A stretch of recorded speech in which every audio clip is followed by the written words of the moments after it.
time. And I could take up a lot of time introducing him because he's done so much for Marshfield.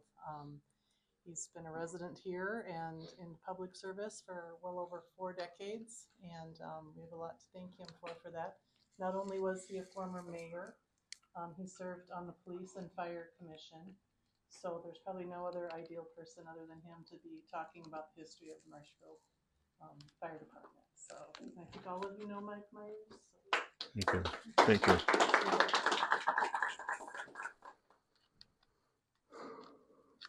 The first time I gave a presentation was to some third graders at Washington School about William Upham. And I had never used a laptop to do a presentation on a PowerPoint. And I had a room full of two or three classrooms of third graders stuffed in one room, and myself. And Washington School on Oak Street, it was not air conditioned. And I couldn't figure out how to get the darn program to work. So we'll make this work. Obviously, this is the first presentation I made some time back was about the Marshfield Fire Department, the history of from its very beginning until more recent years. That involved buildings and people and history, otherwise just the general history of the department. I also had a start on this, which is strictly the fires in Marshfield. So that's what this presentation is about. And like I said, I get a little carried away, and forgive me, I've got Parkinson's, so hopefully that screen won't shake, but I know this one is shaking, so be patient.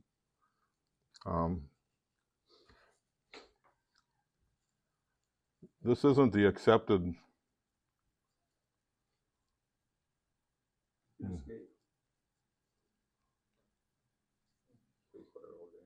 Okay, this isn't the accepted picture of what of the Marshfield fire. It was found by somebody. I happened to doctor it up from the original on Photoshop to make it a little clearer, but it kind of gives you an idea of what was happening in June of 1887 when the city burned to the ground. It was hectic. They started to fight the fire, and I won't go into any details on this because everybody's heard the story, but that fire just eliminated the entire city of Marshfield. And if it hadn't been for William Upham, who was mayor at the time and the largest employer in the community at the time, Marshfield wouldn't be here today if he wouldn't have rebuilt his empire. So they didn't have much of a handle on the fire. It got away from them right from the very beginning. They dropped their hoses, left their wagon, and they ran for the hills. Mike, is that a sawmill, that building? Or? It's a combination of, yeah. So it's not really the accepted photo, but it has been presented as possibly the photo of that fire that day. I don't know anybody in their right mind that would stop and take a picture of it at that time, but the city was burning to the ground, but who knows. This is an artist's conception of what the fire looked like tearing through the downtown. The wind picked it up, and it just took it to even the 100-foot wide Central Avenue didn't save the city. It jumped the main street and wiped out the east side of Central Avenue and burned out the area from where the city garage is right now all the way over to where the corner of this picture was taken the day after from the corner of 3rd and Maple, where the kitchen table is right now and looking to the north. So that's an actual photo, and it's accepted as being legit. One of the first fires I was able to document was the Rada Veneer company, and they had in 1897.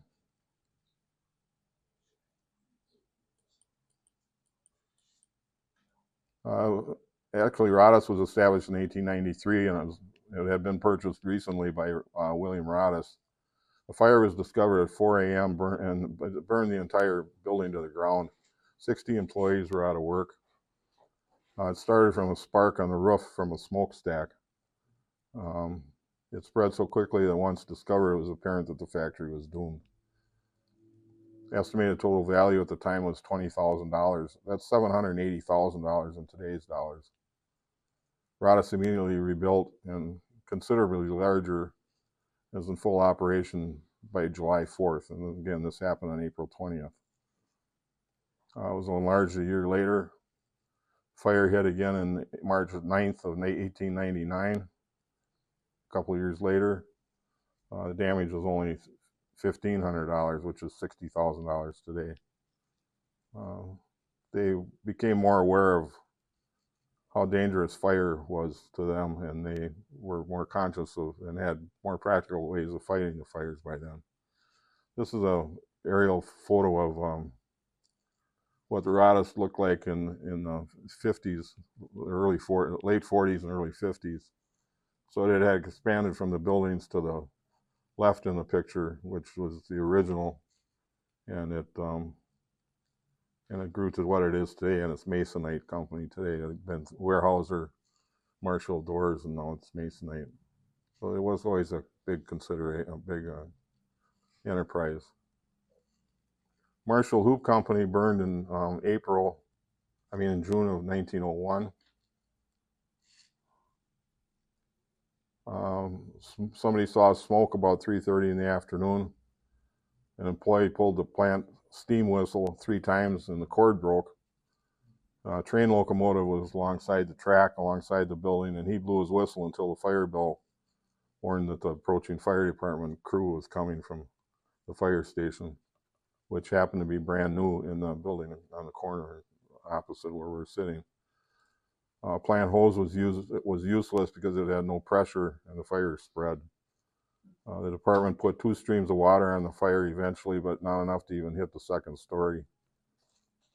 They eventually gave up hope and started to save the numerous stacks of lumber that was in the yard. About $8,000 damage was incurred that day, and that's $304,000 today.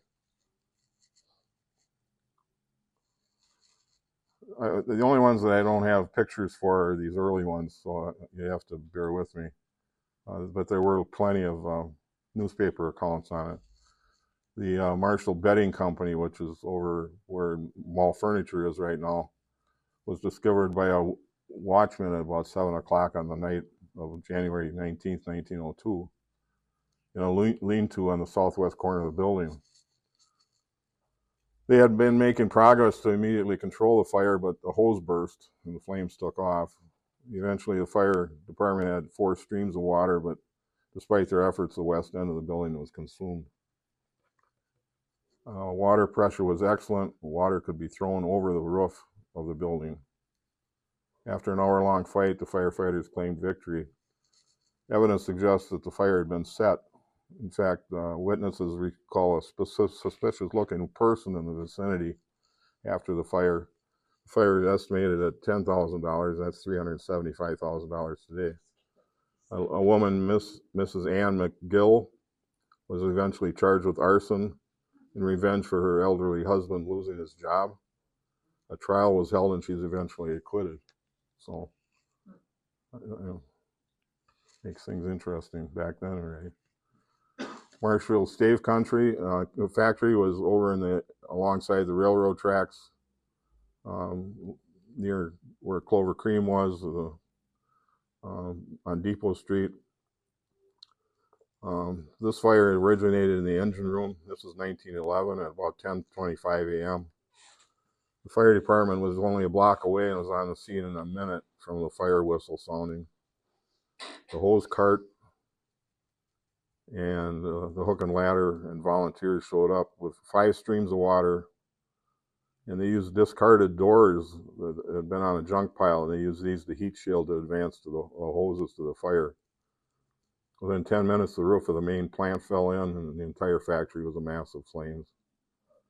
Efforts were directed again to save nearby stockpiles stored in the yards to the north and to the west. A good stop as the fire was stopped, kept from the warehouses to the east. That was considered a good stop. It was under control 45 minutes later, and the fire declared out at 12:30 p.m. Only 2.5 hours, 45 minutes. Estimated cost of that fire was, in today's dollars, was $770,000. 25 men were employed at the mill.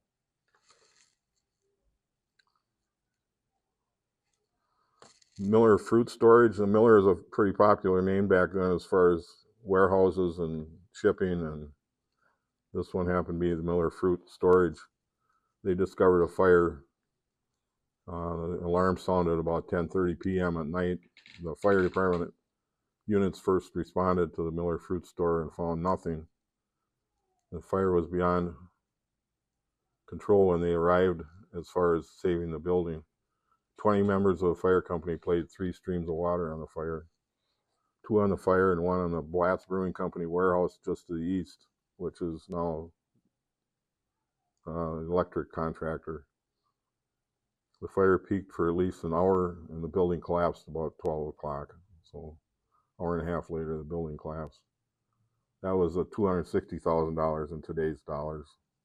At the time, it was $8,000.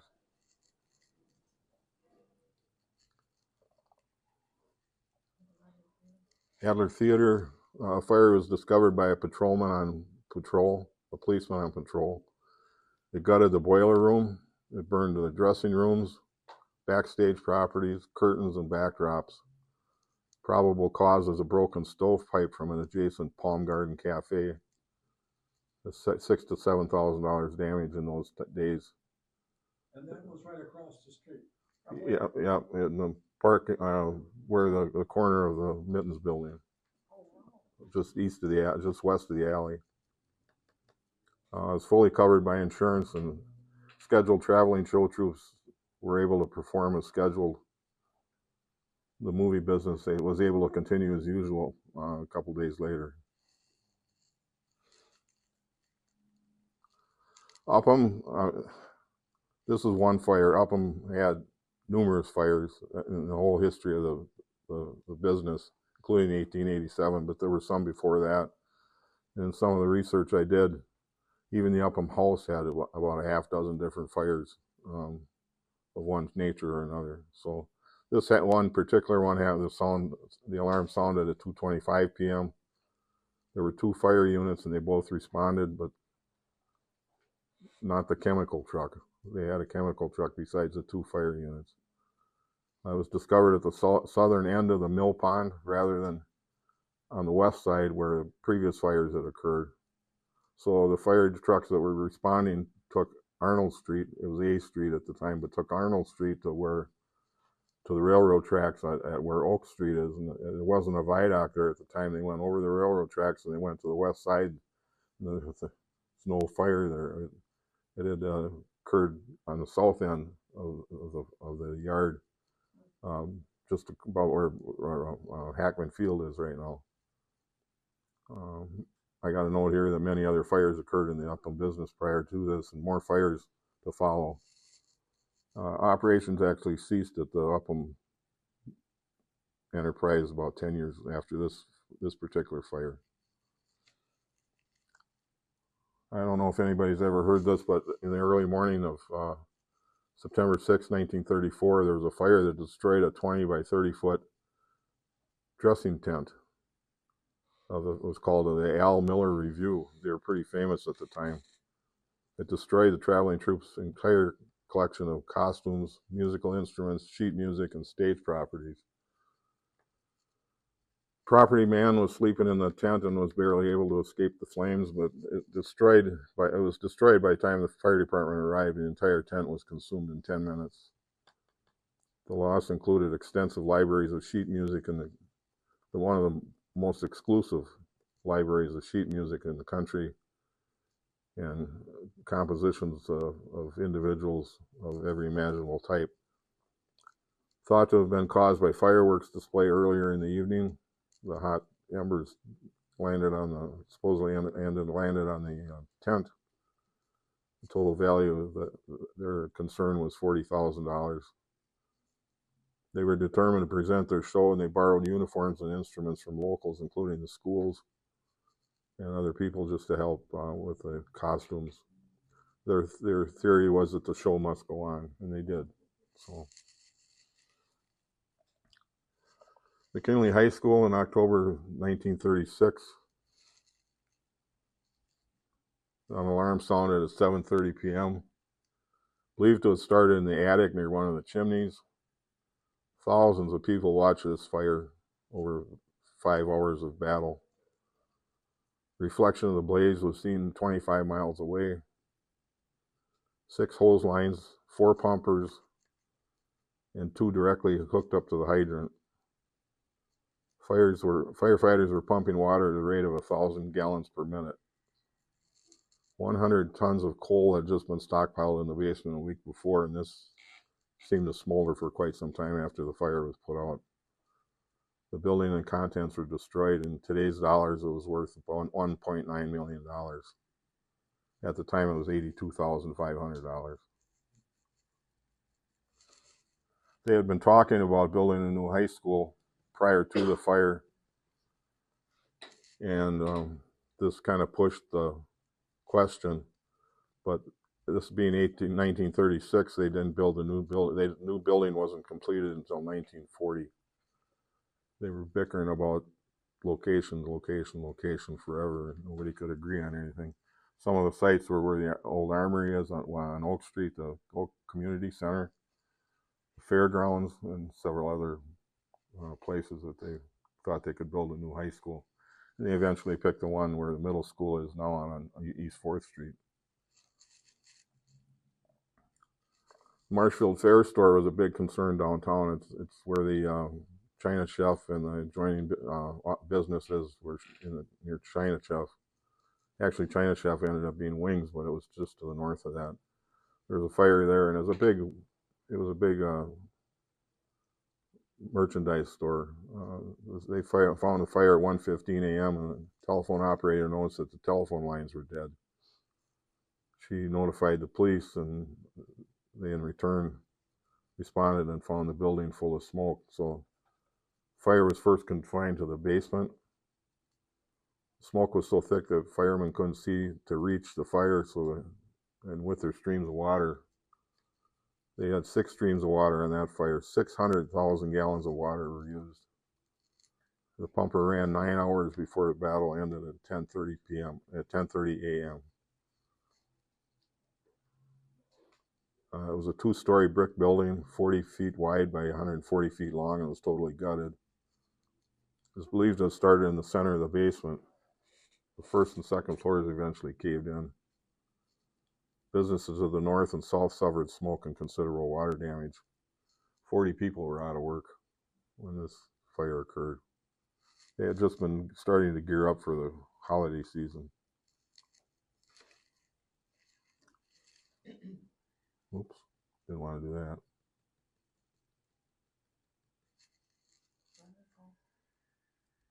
Maybe I put that in there to catch my breath. Hamilton Rada's house had a fire in October of 1938. It's a private residence now. It was in the Rada's family for many years. The fire was discovered at 3:15 p.m. in the attic, and they decided it was due to defective wiring. The interior attic was charred by flames. Had air got to the fire before the fire department arrived, or had it occurred at night, it could have been more of a destructive fire. Damage was just confined to the attic area.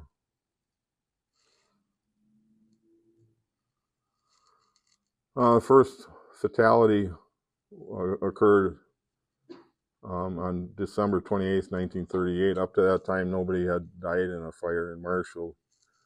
The gentleman's name was James Schindler. He was 17 years old. They were awakened at 5 o'clock in the morning. People of shouts of others in the home. The fire department tried to rescue him, but weren't able to rescue him. Flames were observed in the area of one of the bedrooms near the stove.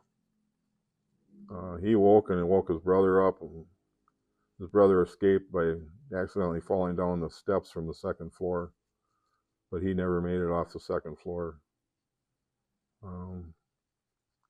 6 others were sleeping at the home at the time. It was 15 below zero when the fire occurred. The fire started in the wall near the stovepipe.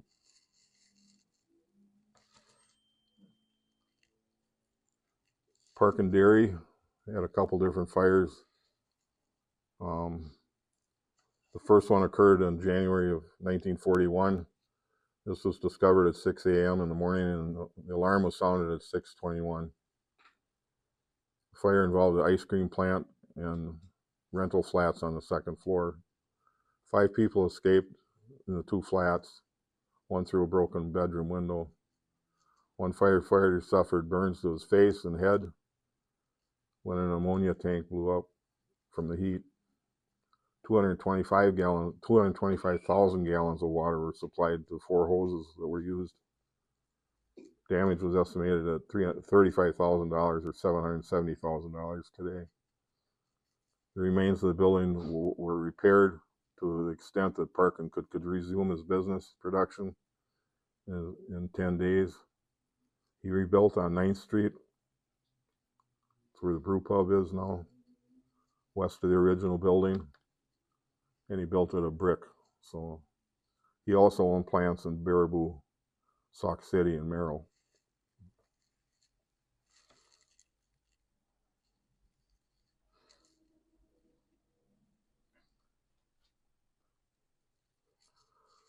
I wish I had a better picture of this one, but it was the Weber Brothers grocery store, and it's where the paint shop, what Sherwin-Williams paint shop is now. It's in the 300 block of South Central Avenue. The fire was discovered there at 3:30 p.m. on February 14th. Smoke was coming from the heating registers. It filled the entire store so quickly that they were only able to retrieve the cash from the cash register. Firemen had a tough time locating the fire in the basement because of the dense smoke and intense heat. Actual flames didn't appear until about 5:30, 2 hours later, when it worked through the first floor and second floor and burst through the roof. So Mike, was that in the center of where my building is now? No, it was to the north of where your building is, where the Sherwin-Williams. Huh? It was in that block by Sherwin. Yeah, Sherwin-Williams. That was a Weber store at the time. That's I did not know that. next to Adler Bakery, which is, I don't know where it is. There were 2 Adler bakeries in. Yep. The other one was next to Hotel Charles. They fought it till about 10 o'clock at night, so from 3:30 to 10 o'clock. Then they sat through the night to watch for flare-ups. They thought maybe the possible origin of the fire was a defective ice machine in the basement. Destroyed the store and a dentist's office and 4 apartments on the second floor. That was valued at $40,000 or $880,000 today. It was covered by insurance. However, possible furniture and stuff for the tenants wasn't covered.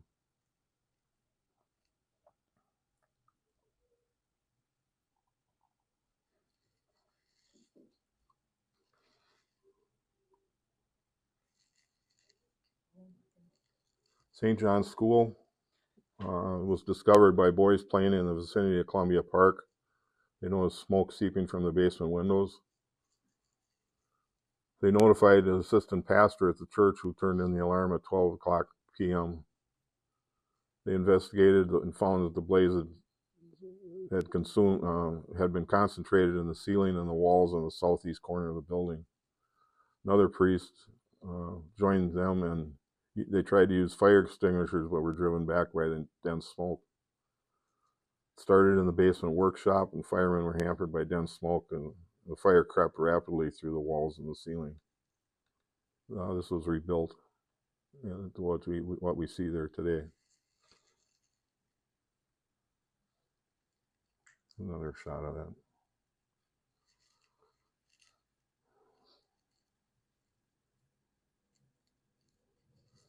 There was a Montgomery Ward store in the 300 block of South Central on the west side of Central. At 8:05 p.m., a passerby noticed smoke coming from the north basement window. It started in the north portion of the basement, and firefighters were hampered by smoke to get to the source. You're going to find that in the next 20 stories I talk about. Smoke was always Where just. was this building then? This was where BMO Harris Bank is right now. It was in that line of buildings that were tore down to build On that side BMO of the Harris street? on that side of the street, On the west side. on the west side. The entire half of the first floor collapsed into the basement. Water reached a depth of 4 feet in the basement. Sears building to the north had 4 inches of water. Loss of stock. And again, September, they were starting to gear up for Christmas already. Loss of stock and fixtures, and the building was $100,000, $1.45 million today. The damage estimate didn't include the smoke damage to the 4 upper apartments and adjoining businesses. 5 fire lanes were used. 1 came from the corner of 4th and 1 came from 3rd, Central. 3 lines were operated from a 1,000 gallon per minute pumper. 2 lines from a 500 gallon per minute pumper. 50,000 gallons of water were consumed. Anytime during these fires, did any of the city wells, luckily didn't go dry? No, if you read into the stories at all, that they monitor them quite. And if they had a major fire kick in, the water and light company at the time, Marshfield Utilities, started up some extra pumps and drew water from the wells and kept the towers full. So they had enough pressure throughout the city.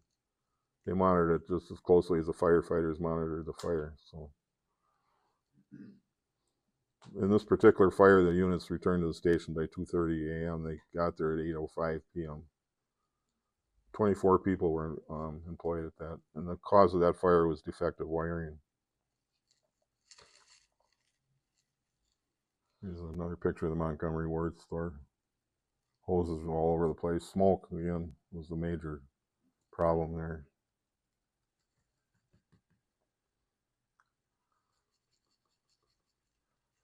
Ed Ripplinger, house explosion. It just happened to be he was a former alderman. They made that a big thing on the newspaper, but that didn't have anything to do with it. Was that just east of Nose Deep too? No, this one, Ed Ripplinger's house was on East 3rd Street, 716 East 3rd Street. So just east of Peach Street, Peach Avenue. He was in serious condition right after the fire. Burns to his lungs. 2nd and 3rd degree burns to his forearms and both his hands. He apparently had been trying to light a furnace in his basement. Explosion rocked the neighborhood at 1:35 p.m. A neighbor heard the explosion and looked out the window to see burning paper blow from the basement windows as the house left its foundation. Cause of it was determined to be apparently a faulty gas valve on the hot water heater, where a little bit of, because it was faulty, some gas had leaked out and filled up in the basement, and he was trying to light the furnace at that time. It caused some problems. He eventually recovered, and it took him about 2-3 months to recover, but he was on his deathbed for quite a while. He was in a coma for a little bit after that. McCain store, that's Shriner Enterprises building, Dave's Guitars on Central and 2nd, across from Hotel Charles. In 1952, they thought it started in a paint cabinet in the basement. It's brought under control 2 hours later, but this one was one of the first opportunities where the Rodas Fire Brigade could join the Marshfield Fire Department and try in a battle of fire. This ended up being almost $500,000 worth of damage. The fire alarm came in at 8:05 p.m. and they responded with 2 pumpers and a squad truck. After 20 minutes, the 2nd shift was called in with the aerial truck. This picture shows the hose lines going in the doorway on 2nd Street. And the other picture shows the ladder truck. They never broke through the roof, but they put hoses up on the roof in the event that it would break through. It's centered on the northwest corner, which is the closest to Wenzel Park. Again, dense smoke, intense heat, and a maze of wooden partitions in the building thwarted their efforts to get to the source. When they called the 3rd alarm at 8:53, which is less than an hour later, the Rodas Brigade came downtown. Roehl had their own fire department. Several of the people that worked there were firefighters and trained, and they even had their own equipment. They had their own fire alarm that would sound in the yard. They all had their own pumper truck that actually they got from the Marshfield Fire Department. He used one. And that even showed up on some of the Marshfield fires when the brigade came out. They were pretty popular in the 50s, especially through the 50s when Chief Zegon and Assistant Chief Metz were in charge of the department. I think they both had a lot to do with the training and cross-training and having the city prepared to have enough manpower to fight a fire. Now, Mike, was that the fire department then, were like, on Second Street? Yeah, this was in 52. The fire station was on 2nd Street, yeah, in City Hall. It didn't move to 4th Street until 1961. 8 hose lines, 4 to a pumper at Central Avenue and 2nd, 3 lines from Chestnut and 2nd, a block away, half a block away, and 1 from 3rd and Central. How many firemen were there 15 firemen compared to 20 today, or, how was the ratio, or you made up? I mention it in here sometimes, if I can.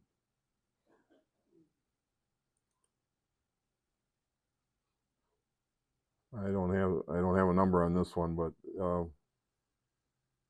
this fire was brought under control by midnight. But in some of the instances, I'll be able to mention how many firefighters there were. 15. Some of the fires later, as time goes on and things got bigger, buildings were bigger and the fires were bigger. There were as many as 25. The Fleet Farm fire, when I get to that one, it shows it's got quite a few people in it. So, how are we doing on time? I'm just curious. Pardon? 7:05. Oh, then I'm okay. We got till 8. 1,500 words. This is a picture of the firefighters trying to break through the front picture window. This is alongside 2nd Street. They're trying to get down to the basement where that paint room was, and they're trying to get to the source of the fire. This is the Montreal Hotel. It's above what used to be the Downtowner, where Pritzel's Hardware is now, or Hiller Hardware is now.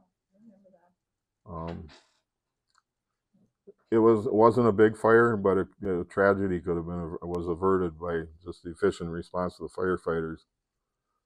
No one was injured, but 30 guests were evacuated at 4 o'clock in the morning.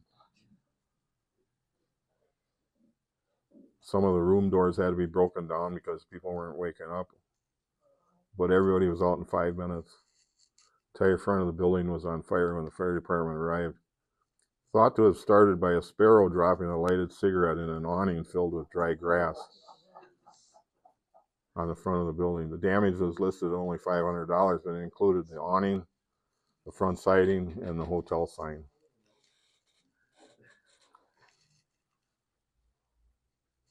This is a sporting goods store. It's where the cupcake place is now. That combination where Jimmy's Cafe and the building just to the south of it. The 2 businesses were damaged, the sporting goods store and Jimmy's Cafe, and the 3 second floor apartments. Somebody discovered the fire at 12:50 a.m. It started in a wooden structure at the rear of the store, so it must have been a lean-to or something. It consumed the entire stock of the store. It spread through the ceilings and gutted much of the 3-room apartments up above. Smoke damage to the other apartment, and smoke filtered into the adjoining Jimmy's Cafe. There was a beauty salon on the 2nd floor and suffered smoke damage. 4 firefighters were injured in this battle, and it took an hour. The injuries included cuts and broken glass. Cuts from broken glass.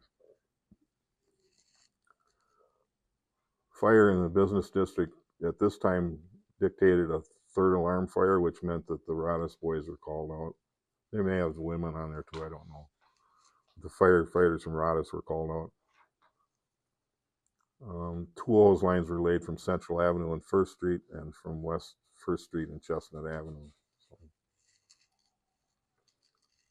Now, the first of the real biggies. Hotel Blodgett, which is where I think it was 13 below. Nationwide publicity they got when the fire was discovered in the basement of Hotel Blodgett. And Gerald's clothing store was on the first floor. Night clerk noticed that he turned in the alarm at 8 o'clock in the morning, smelling smoke. He started to wake up the guests, and before he was finished, the hallways of the 3-story building was filled with smoke. 12 guests escaped in it says 9-degree cold, but it could have been cooler. Because some of the pictures show ice and stuff building up on everything. The people that escaped the fire went to the Hotel Charles, and Blodgett also had an annex across the alley behind what was the News Herald building. Nobody was injured, but water and smoke damage badly damaged the Trudeau Cafe.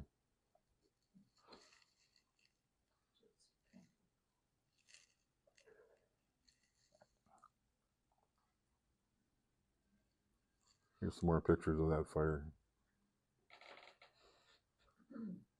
It was very, very involved. What was it? Must have been 2 or 3 buildings involved, right? Well, it was, yeah, it was next to the Daily Grind. Right. Gerald, JCPenney? And JCPenney was just to the north of it. This is a view from the alley.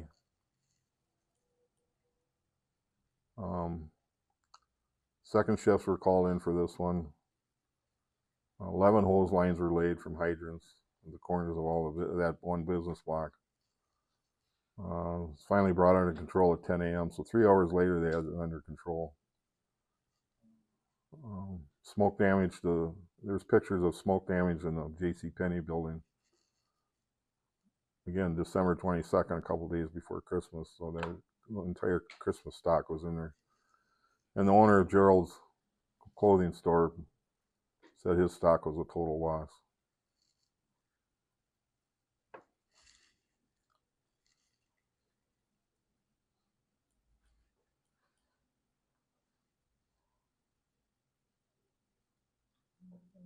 This was one of the first big ones. This was a picture from AP, Associated Press, that went nationwide. Of course, the Marshfield on the hood, his helmet. Cause of this fire was an overheated basement furnace.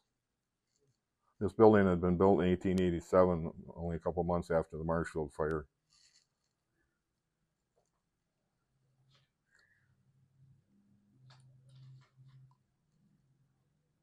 Casa Loma, which is out on the northwest corner of the city.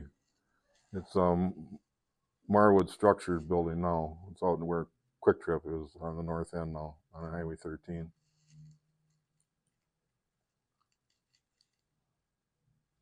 Did they rebuild or after that? They remodeled. It shows a picture of the interior, so it had gone through the building, but and it hadn't really. I mean, it was extensive, but I'm having problems here on mine. That was the place to go. Yeah, it was a pretty popular eating place. Roehl Company, that's the next one. Where was that? Roehl was where it's on the corner of Depot Street and Central Avenue. It's where Founders Square is today. Oh. It had been a couple different things through the years. But no, actually, I'm sorry. It's behind the Mexican place. I'm sorry. It was Batteries Unlimited. And it's that big parking lot behind the Mexican restaurant. I'm sorry. Yeah. In the 200 block? In between Central and Chestnut Street along Depot Street on the south side. There's a big, huge, empty parking lot there. That was Roehl. They've processed food, especially dried whey products. And during World War II, they dried eggs and things like that. So it involved cyclone dryers. And the fire occurred because of the cyclone dryers had one of them had exploded. Strong winds fanned the blaze, and the result was extensive damage to the cyclone dryers and to the roof and to the south wall of the building.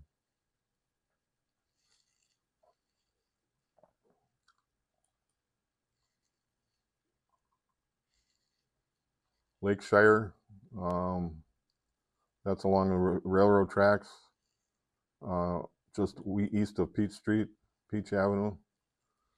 That caused about $20,000 damage. It was Lakeshire Marty Cheese Company. The fire was turned in at 3:44 a.m. It burned the entire roof section of the west end of the plant. It was brought under control about a half hour later. Interesting story about this one is that firemen had laid 4 hoses, 2 of them to the north and 2 to the south. Well, the 2 to the south were laying across the Soo Line railroad tracks. So the Soo Line passenger train was approaching, and one of the firemen was sent down the tracks to stop the train from approaching any closer and cutting off the 2 lines to the south. So the train was delayed for about an hour. Damage was estimated at $15,000 to $20,000. Tons of cheese were stored in the building, and burnt out portion that's shown here is the office, laboratory, and elevator shaft. I mentioned Parkin had a couple fires. This fire was in 1956, but obviously it was in their new brick building.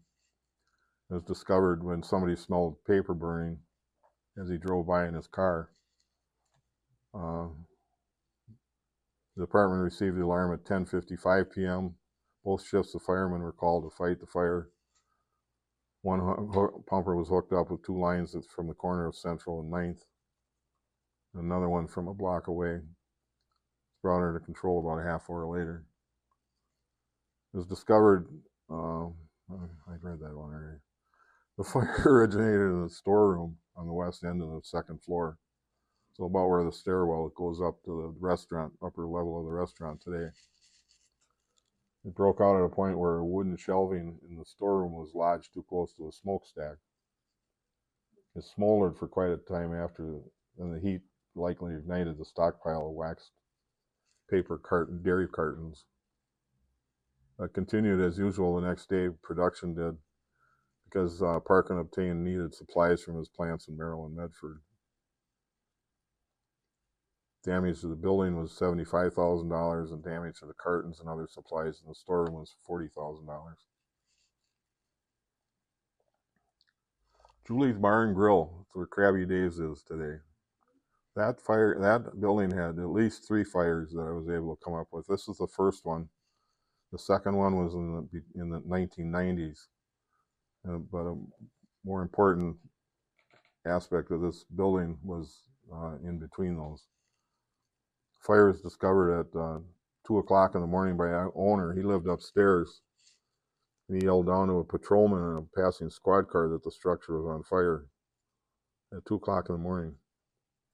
His family escaped from the 2nd floor when firemen set a ladder up on the porch on the 2nd floor. There was another couple in another apartment. They escaped safely down the steps to 5th Street. 3 pumpers, an aerial, and a station buggy were dispatched, but only 1 pumper was needed. The aerial was used to cut a hole in the roof to vent the smoke and heat.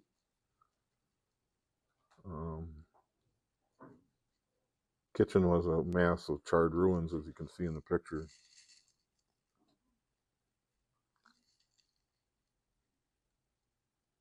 Wayne Cadillac Oldsmobile Garage, or Oldsmobile Cadillac Garage.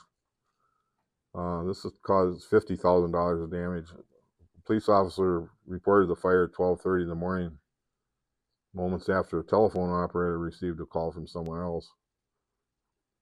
When he arrived at the scene, an electric overheated garage door opener was mysteriously sliding up and down. The police officer thought that was really unusual. He went in to check what was going on. He was temporarily trapped in the building as the door closed behind him and he couldn't get out. But he escaped at some time, unharmed later. 17 new and late model cars, including 8 1958 model cars and 2 57 autos were driven from danger by people on the scene. Both shifts of firemen were called. Appears to have started in the center of the attic in the parts room above the southeast corner of the building.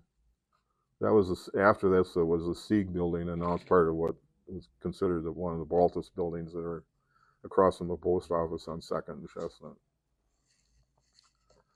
The call came in, like I said, at 12:43 a.m. All the fire units returned to the station at 4:15.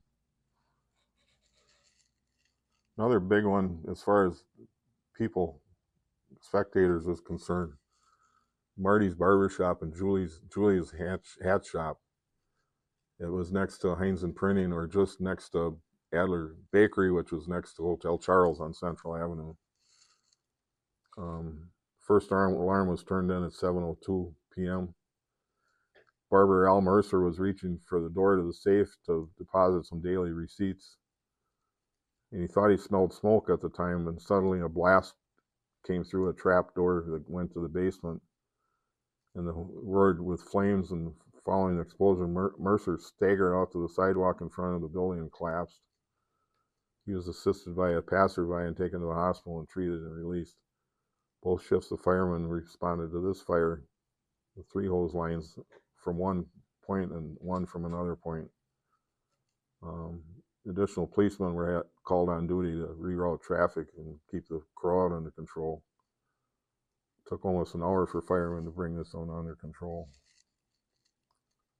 Here's some more pictures of it. Heinz and Printing to the right in the picture, and Chief Zegon checking out the source of the fire where the explosion occurred.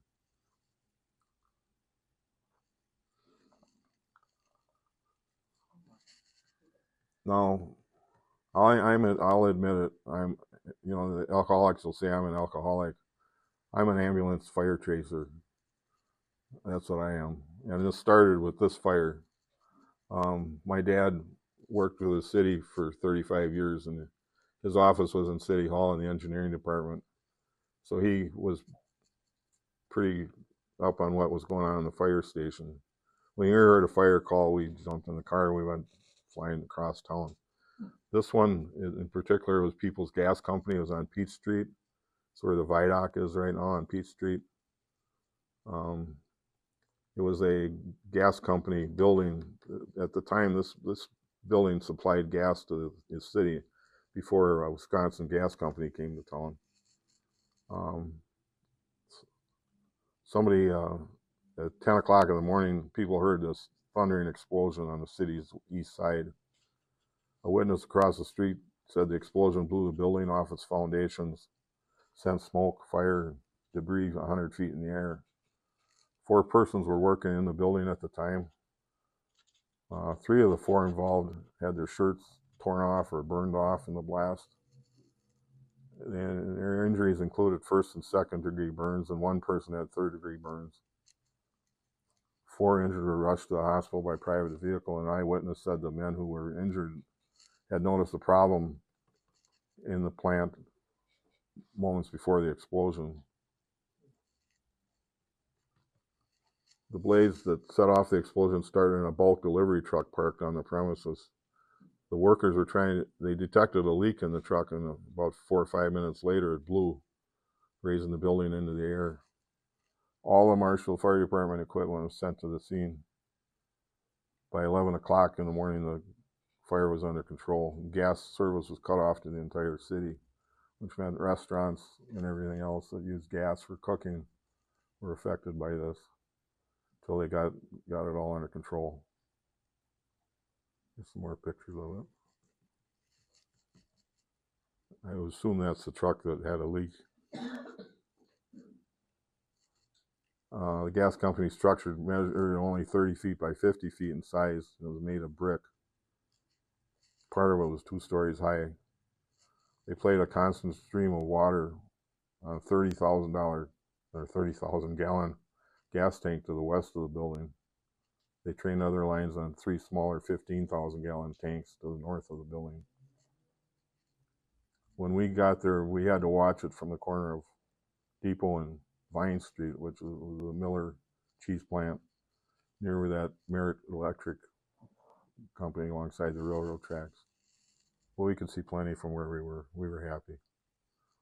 This is another one I had a chance to observe only because when we lived on the corner of 4th and Wisconsin, at 5 o'clock, 5:30 in the evening, every truck that the fire department had was going up 5th Street. Well, at the time in 1960, there wasn't much up on 5th Street. There was no university. There were just houses up past Our Lady of Peace. So we jumped in the car. And this picture actually shows the vantage point I had when my dad told me to stay in the car. And he ran across the road to see what he could do to help out. This was at the corner of 5th Street and Columbus Avenue. A passerby noticed an unusual glow in the windows of the building. So they went to check it out, and the 2 priests were in the church just prior to that. They noticed nothing unusual, but when they checked it out, they discovered the fire. When the priests had been in the building just prior to it, there were no signs of a fire, and the nativity scene lights were on. And so one of them saw a young boy in the church in the area where the fire started. Both shifts responded to the fire, and when the first trucks arrived, the building was as red as could be inside, one of the firemen said. Ever determine what happened? Yeah. The young man. Yeah. 4 hose lines were laid for this one. Windows on the east side were cracked and broken from the intense heat. 2 holes were open in the roof for venting purposes. And within 10 or 15 minutes of the first stream of water, the fire was under control. First equipment returned to the station at 8:30. The fire was fought in sub-zero weather. 2 firemen suffered frostbite to their ears and treated at Marshfield Clinic. And this is a picture of the nave. Yeah, it's where the nativity scene was. In fact, if you go in there today, and it's a gym for Our Lady of Peace School.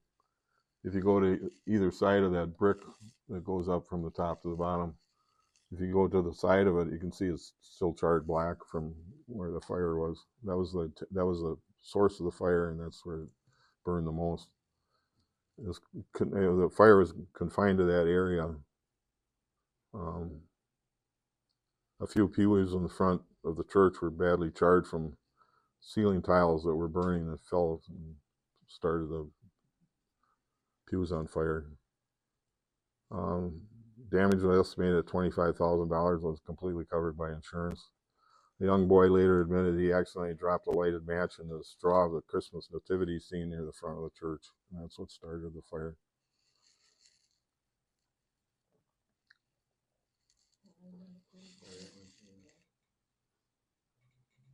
Kelly Tire. This Kelly Tire Shop was a half-mile south of the city in the town of Cameron, across from the airport on highway just south of 29th Street. They reported a fire at almost 12:30 p.m. and the responding Roehl truck, which was housed in the Marshfield Fire Department for several years, and they would send 2 firefighters out with the Roehl truck. It found the blaze to be out of control, so other units from the Marshfield Fire Department were dispatched. They laid 250 yards of hose to the nearest city hydrant because it was out town of Cameron, wasn't in the city, so they needed to get the water from the local hydrant. It was a towering inferno, and it was believed to have started in a short circuit foot switch on some machinery during the lunch hour. They removed some 5 55-gallon drums containing highly combustible solvent from the building, which is part of the recapping process that they did with tires. Structure and its contents were a total loss. That was estimated to be over $150,000, which makes it the worst, at the time was the worst blaze fought by Marshfield firemen since the Hotel Blodgett fire in 1952.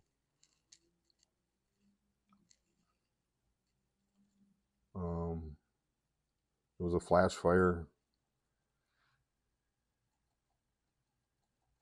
For several hours at its peak, the blaze punctuated by explosions of 5-gallon cans. This is a Mid-State Airlines beach cargo plane. And a plane similar to this one, if not this one, crashed south of town. It was Mid-State Air Commuter Service, and it was taken off from Marshfield Municipal Airport. It happened at 1:30 p.m., killing the pilot from La Crosse. Apparently, he encountered engine troubles and crashed into a home located immediately north of the 1013 Club, which was the 1013 corners of Highway 13 and 10. The lone occupant of the house escaped uninjured through a side door. Firemen arrived only minutes later, and they were unable to extinguish the flames because they were gas-fed. Both the plane and the house were completely destroyed. Pilot's charred body was removed shortly after. They claimed the plane was experiencing engine problems and was apparently trying to return to the airport shortly after takeoff and made a couple different maneuvers and just all of a sudden dropped down. The occupants of the house heard the screaming noise, then noticed a tall spruce tree in the front yard crashing into the house. On its downward course, the plane struck a high-power line on the west side of Highway 13, sheared off wires on the east side of the highway, and then crashed into the house. One wing hit the ground just before the plane struck. Exploding gas tanks rocked the area for several minutes after. The pilot had been on employee of Mid-State for 8 months. He was completing the route that he started in Fond du Lac, or in Chicago the day before. He had to stay in Fond du Lac because of bad weather, and then flew to Marshfield, and when he left Marshfield, he was going to Wisconsin Rapids.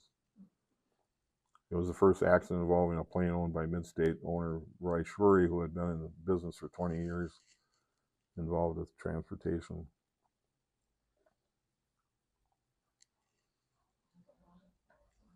This is another of the Rodas houses. This was, at one time, it was a home to the Marshfield Public Schools Board of Education. In February of 1969, fire was discovered at 3:30 in the afternoon, 3:30 in the morning, by two unidentified men. It's thought to have started in the basement near the furnace. It may have started a couple hours before the alarm was turned in. When firemen arrived, the north portion was engulfed in flames. Additional firefighters were called in to fight this one. At one time, 28 firemen were fighting the blaze. Most of the department left the scene by 4 p.m. No important school documents were destroyed. Records were removed by firemen using the electric and water department bucket truck. And those records were removed from the office of the superintendent and the assistant superintendent.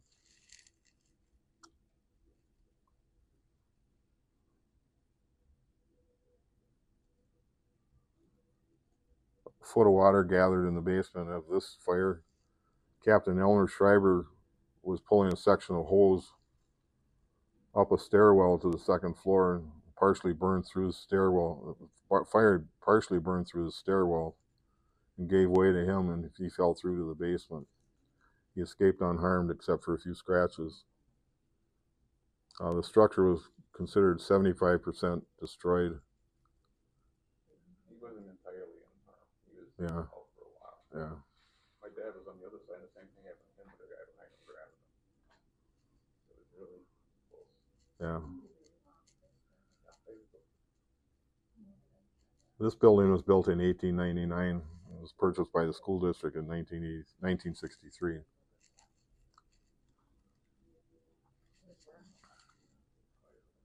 In 72, there was an employee injured and production was knocked out at for 26 of 30 departments in the Weyerhaeuser plant. An explosion occurred at 8:50 a.m. Flashback from a boiler caused an explosion in a dust cyclone, which is a major concern every time with this particular place. They've had as many fires as Upham had, I think, at one time. Blast also damaged the buildings where windows and doors were blown out.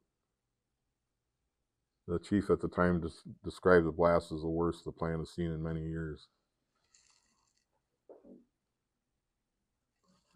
Thomas Supermarket in 1975.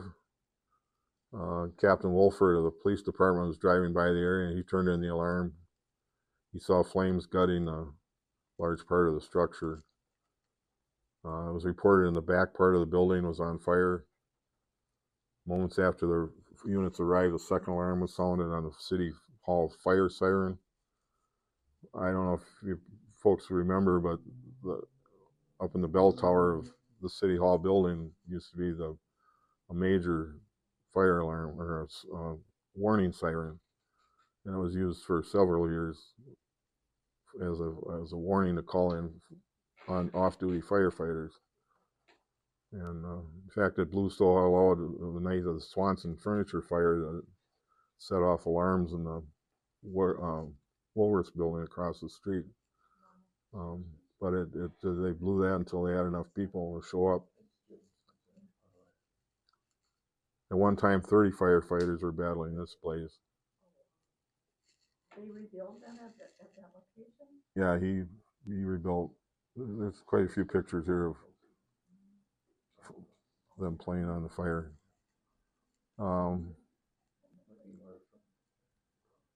Tenants in the upstairs apartment were not home at the time, but their belongings were damaged. Grocery stock for the store was extensively damaged by water and smoke.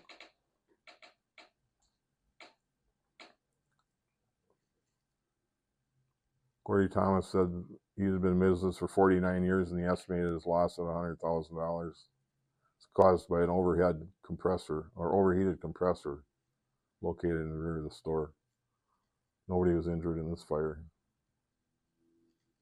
January 1976, on the corner of 4th Street and Spruce, was the Central Cheese Company building. Firefighters on patrol, or police officers on patrol, noticed the fire was brought under control 2 hours later. 32 firefighters and 4 units responded to this fire. The fire alarm was called in by Marshfield police on patrol. They noticed a smoky haze, saw smoke coming from the small vents on the side of the building. The original building, brick building, this was built by local businessman C.E. Blodgett. The wooden portion of the building was added 10 years later. Some of his businesses included cheese processing and included cold storage, cheese, butter, and eggs. And like I mentioned before, they had a fire in their fruit warehouse. This building was eventually known as Armour Creameries, later as Midstate Cheese. And that's the brick portion in the back that was the original part of the building. Damage here was estimated at $500,000, including expensive cheese processing equipment. 15 persons were employed there. They took 40-pound slabs of rineless cheese and made it into smaller packages for marketing. They had another plant at Depot and Vine Street, and they absorbed some of the packaging and storage load. The cause of this fire was a malfunctioned first floor electrical panel. Nobody was injured in this fire. It's extremely cold. Extremely cold. Yeah, you could tell that by the fire truck. Yeah, I was in parking lot across watching this one. You I wasn't at that one. I was in Arizona at the time. Mark coming right there on the left. Yep. And Bernie Bennington's got the hose in the front. This was a Swanson furniture fire. They were called to the rear of the building at 7:22. I was at this one. The city fire siren sounded again for off-duty men, and all 32 men using 3 pumper trucks and an aerial truck were battling the blaze. It was under control about 3 hours later. Most of the firefighters returned to the station at 1 a.m. Did they rebuild then, or? Yeah, they rebuilt inside that building. It's noted afterwards the firemen were lucky not to have been called to the front of the store. In fact, when the alarm came in, they were called to the rear of the store. The intense heat from the fire forced the front windows to blow out. And if somebody had been in front of the building at the time, they would have been probably killed. One actually going 2 lanes across the street. Yeah. Into the southbound lane, the central, there's a glass in that wall. One fireman was injured by falling glass and treated for minor cuts. This is at the rear of the store. 5 Stratford firemen helped out at this fire scene. The other 2 manned the fire station. Heat was pouring from the basement the next day. There's 3 to 4 feet of water in the basement was cooling down. They put on so much water on that one. It started in the basement, and firemen were hampered by intense smoke and heat again. Burning mattresses and upholstered furniture in the basement. As the fire spread, the main floor started to weaken, and several firefighters were said to have stepped through the floor. No one fell into the basement. They finally, in order to get to the fire, they finally settled on pounding holes in the floor and dropping the revolving nozzles in 2 or 3 different spots. The cause of the fire is determined to be an overheated ceiling ballast in one of the ceiling lights. For temporarily, they were relocated in the 3-story Macaulay building on the corner of Central and Arnold, which is St. Vinny's today.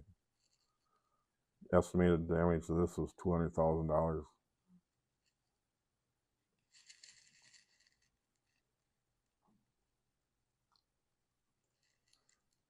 Marshfield Milling Company had a fire in 1977. Your attention, please. The library will be closing in 20 minutes. All of today's meeting room reservations are now expiring. If you're using one of our meeting rooms, please gather your things and exit the room. Okay. If you have materials you would like to borrow, please check them out now. The library will be closing in 20 minutes. Thank you. Damage was estimated at $400,000 at Marshfield Milling Company. This was at just outside of the city. The firefighters and pumpers from Stratford, Auburndale, Arpin, and Spencer assisted Marshfield, and all rural firemen and equipment from the area responded. What location was that, where they are now? No, yeah, well, Prince Corporation, just outside of the city off Galvin Avenue. I should have said that. But they were just outside the city. In fact, 2 concrete mixer trucks from Mengel and a large tanker from Consolidated Badger Cooperative aided in hauling water to the fire. Otherwise, they would have had to run the city hydrants inside the city, and that's what some of the tankers they're not called tankers anymore.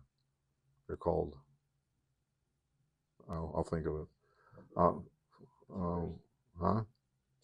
Tenders. Thank you. Should have asked the pro. Yeah, they don't have to call them tankers anymore. They're tenders. They were hampered by the fact that the nearest hydrant was in front of Mobile Plywoods at 4th and Galvin, several blocks away. It was particularly bad because of flammable contents of the building and housed building supplies, including rolls of roofing materials. How'd you like to be a firefighter on New Year's Eve and you get a call that you got a fire? This happened on New Year's Eve in 1978 at Hefco on the corner of 5th and Oak. And it destroyed the Hefco Flour Company. Started in the southwest corner of the building that was used by the firm as a sales and floral assembly area. It burned through the roof and gutted the interior of the building before it was brought under control. It was fought in sub-zero temperatures, and firemen had to contend with small explosions caused by insecticides and paint cans within the building. I'm going to start to go just a little quicker now. Old Town Gifts and Flowers was a relatively small fire, but it was devastating considering the time of year. Again, it was November. A tenant from the upstairs apartment noticed heavy smoke coming from his heat ventilators, and they figured the defective wiring was the cause of the fire. A building permit was taken out about a month later for $9,000 to repair the damage. Adjoining stores like Lemoyne Shoes to the south and Ben Franklin's store to the north have picked up only a smoke odor from the fire. Fleet Farm was probably one of the biggies. At 6 o'clock in the morning, the fire was reported on a citizens band radio. 7 firemen were the first to arrive at the scene. It was very involved. I got to stop for a second. This picture is probably the most prolific photo of any firefighter that I've ever seen, especially local people. If you're familiar with some of them, who they are, it's just the coolest picture of these guys. You know who they are? Yeah, most of them. Want number 6 up there. Schmeling, I think. And then Stroman was behind him, and Dave Marsh was over in the corner, and Mike Truler is in the back. More than 25 firefighters fought this blaze. Three firefighters and a fire unit from Spencer were called to man the Marshfield Fire Station. These are my pictures. It started smoldering in the ceiling, and as the tires caught fire, the smoke turned from white to black. The section in front of the store at Highway 13 was closed most of the morning. This blaze, as big as it was brought under control about 10:45 a.m. But That's sort of perpendicular to what it is now. yeah, it's not where it is today. It was actually ran north and south along. Yeah, that's where their outdoor storage is right now. That's the foundation for the old building. The intense heat and exploding ammunition hindered the efforts of firemen to enter the building. Another thing is they had this building so wrapped up it had suffered for several years from burglaries. And they bolted the doors shut. They put chain fence around the building. They did everything they could to thwart bandits and robbers and people that were ripping them off. And then, of course, that ended up being part of the 1977 police scandal where they actually had the keys to the front door. So, like I said, the efforts to get in they had to cut a chain link fence to get in. Once they gained access to the compound, they found the metal doors were double bolted. So they had to get a cutting torch and use that to get in the doors of the building before they could even spray any water on the fire.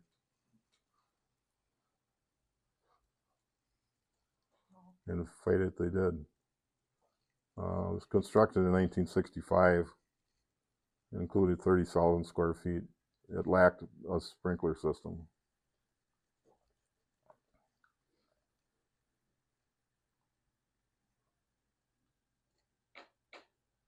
Damage was placed at $2.3 million. Oh my gosh.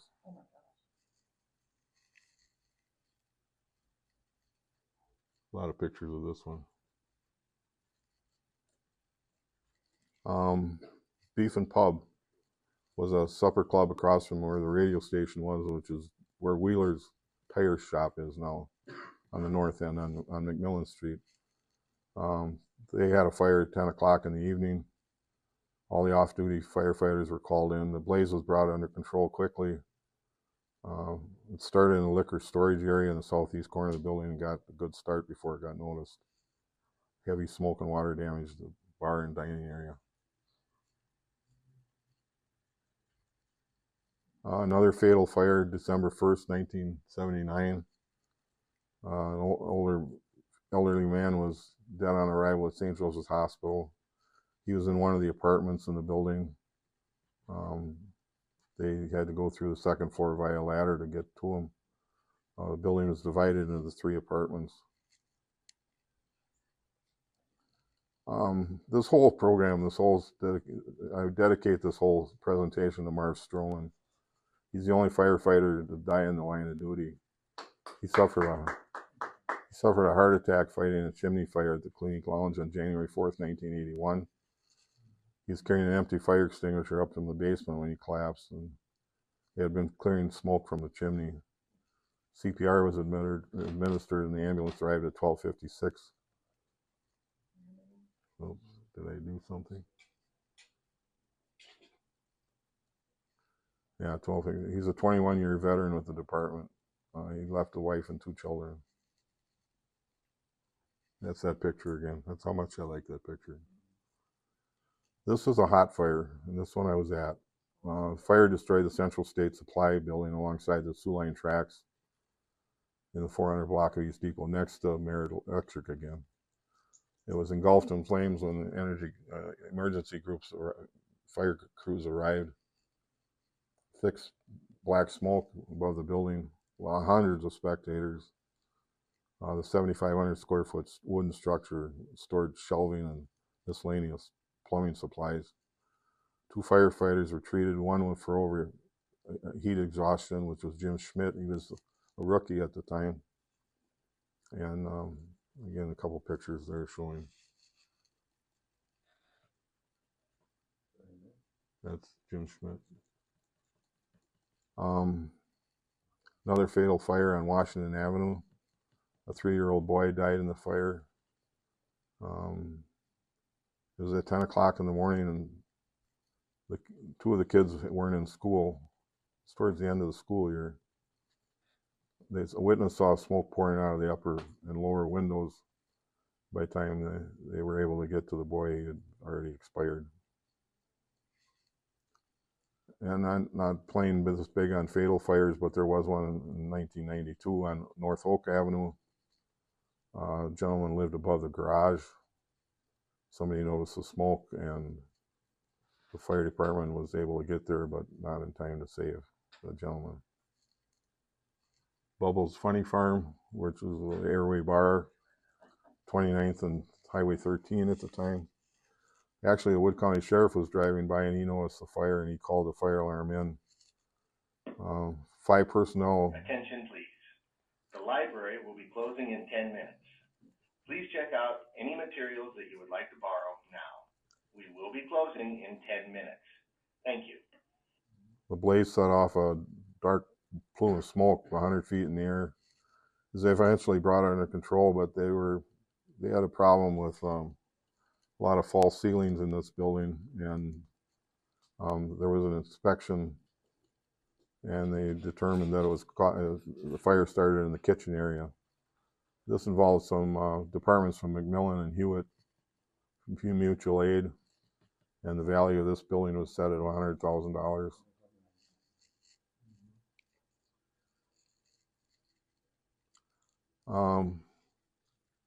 Central Wisconsin Glass in the old Schulte IGA grocery store. This caused $50,000 of damage to just the equipment of Northside Computers, which was adjacent to this. Here again, several false ceilings. The building was 100 years old. It was brought under control at 3 a.m. And they started to clear the scene. Northside Computers did not rebuild. They relocated to South Central Avenue. People always wonder why they call it Northside. It started on the north side. And by the way, that's a good place to get your computers worked on. Numerous minor injuries were reported in this one, minor burns and cuts and bruises. It was always the day after. One final fatal fire was July 31st, 1999. This small building actually had 6 apartments in it, and one man died and another was injured. They had difficulty gaining access to the inside. 15 firefighters were reported on this scene. Scotty's Pizza. It happened on August 21st, 2001, 27th of 1920. Okay. When the first units arrived, there was major smoke coming from the top. There were no injuries except for a cut finger. Received extensive fire and smoke damage. Obviously, he rebuilt. The officials determined the building sustained $500,000 worth of damage. The cooking and dining areas were located on the first floor. The fire originated between the 2 floors above the pizza oven, which was supposedly left on. And that they blamed as the source of the fire. Now, this is exactly like the picture you saw in the News Herald, but this is a picture that I took. We were standing next to each other, Dan Young and I. They responded at 6:09 a.m. It appears it originated above the 2nd floor, above Magic Moments Bridal. At the time, the flames shot through the roof. 2 men were immediately rescued by a ladder. Nobody was killed or injured. This is an interesting fire because several of these are my pictures. not this one. But there were 4 ladder trucks on the spraying water on this fire. Spectators gathered across the streets, obviously. All off-duty firefighters were called in. And rural departments from Spencer and other departments were in the back of the building. And you can see they were pumping a lot of water on this fire.